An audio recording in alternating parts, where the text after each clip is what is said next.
परियां देखने के बाद हम लोगों ने पैकिंग की। पैकिंग करने के बाद हम लोग आ गए रिवर के पास। यहाँ पे हम लोगों ने आम वगैरह ख़रीदे हुए थे, तो सोचा इसके अंदर रखेंगे और ठंडे हो जाएंगे तो फिर हम खाएंगे, मज़े लेंगे, उसके बाद हम लोग वापस यहाँ से लीव कर जाएंगे। तो अचानक ही मलिक साहब के कपड़ों पे आम गिर गया और उन्होंने ट्राउज़र शर्ट पहन ली। और जब ट्राउज़र शर्ट पहनी तो इस तरह की बोट्स जब हमारे सामने से गुजरती थी तो हमारा दिल करता था कि यार करनी है, क्योंकि ऑलरेडी डिसाइडेड था। फिर हमने थोड़ी सी पिक्चर्स वगैरह ली। उसके बाद गाड़ी में बैठे। गाड़ी में बैठने के बाद हमने मलिक साहब को फिर से कहा यार करनी है, हमारा दिल कर रहा है। तो हम आधे रास्ते से फिर दोबारा वापस गए। फिर हमने अपनी लाइफ जैकेट्स वगैरह पहनी, वहाँ पे टिकट वगैरह दी, वो मैं कैप्चर नहीं कर पाया। तो उसके बाद थोड़ी सी पिक्चर्स वगैरह ली, सब ने ली। फिर हम अपनी बोट की तरफ गए और डिसाइड थोड़े एक्साइटेड थे, डर भी लग रहा था। मलिक साहब को तो ज़्यादा लग रहा था और मुझे भी ज़्यादा लग रहा था, क्योंकि पानी का बहाव बहुत ज़्यादा था। और बस उनको कह रहे थे कहीं पे 70 फुट है, कहीं पे 80s है, कहीं पे 20 है। तो मतलब डिफरेंट डिफरेंट जगहों पे डिफरेंट डिफरेंट उसकी गहराई है।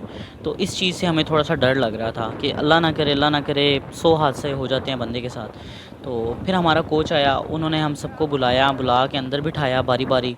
जो है बहुत ज़्यादा हेल्दी थे वो सबसे आगे, फिर उसके बाद मैं थोड़ा सा कम हेल्दी था उनसे, फिर मैं, फिर मलिक साहब, फिर इस तरह बाकी। तो यहाँ पे इतने ज़्यादा क्यूट लग रहे थे ना मलिक साहब।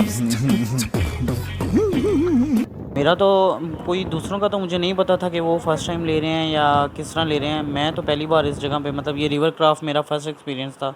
मुझे बड़ा डर लगा और दिल में बड़ा, मतलब सारे थे साथ तो सब कह रहे थे जी जो होगा देखी जाएगी, हमने करनी है।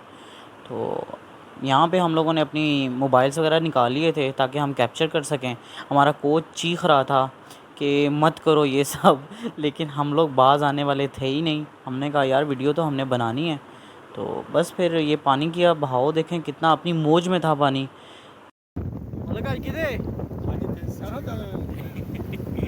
हाँ, एक ज़ोरदार लहर आई थी और उस पे हम सारे एक दूसरे का मजाक उड़ा रहे थे कि हम किस तरह डर गए थे। मैं कैप्चर नहीं कर पाया क्योंकि मोबाइल निकालने की इजाज़त नहीं दी थी।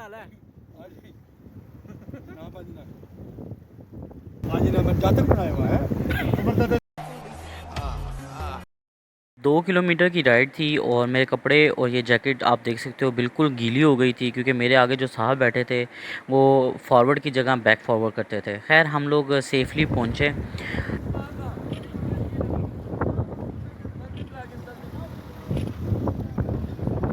इतनी सी 2 किलो फिर जाना तो फिर 5,000। सबके कपड़े गीले हो गए थे, वहीं खड़े होकर हम लोगों ने सुखाए। उसके बाद हम लोग अपने घर के लिए निकले। रास्ते में क्रेन वगैरह आई हुई थी, लैंडस्लाइडिंग हुई थी, रोड सारा ब्लॉक हुआ हुआ था, तो क्रेन की मदद से हटा रहे थे ये लोग। रात काफ़ी हो गई थी तो हमने लोगों ने यही सोचा था कि जो रात का खाना होगा वो हम बालाकोट जाके खाएंगे, ये हमारा टारगेट था। हम लोगों ने इतनी ज़्यादा स्पीड लगाई, आते हुए बहुत पता चलता है, मतलब जब आप किसी सफ़र पे जा रहे होते हैं तो बहुत पता चलता है, लेकिन जब वापस जाते हैं तो मतलब बहुत जल्दी हम पहुंच जाते हैं वापस। स्पीड लगाई हम लोगों ने काफ़ी। उसके बाद जनाब हम खैर आफियत से अपने अपने घर पहुंचे। हम लोग तकरीबन 3-4 बजे के करीब घर पहुंच गए थे फजर टाइम पे। तो सफ़र बहुत ज़्यादा ज़बरदस्त था। थोड़ा सा हम रास्ता भटक गए थे, लेकिन वो हमें आगे जाके पता चला कि हम लोग बिल्कुल ठीक रास्ते पे जा रहे थे। सुनसानी बहुत ज़्यादा थी तो हमें ऐसा लग रहा था बस हम लोग अभी गुम जाएंगे, और हमें पता भी नहीं चल रहा था क्योंकि नेट वगैरह की कवरेज नहीं थी वहाँ पे, पहाड़ी इलाका था ना सारा।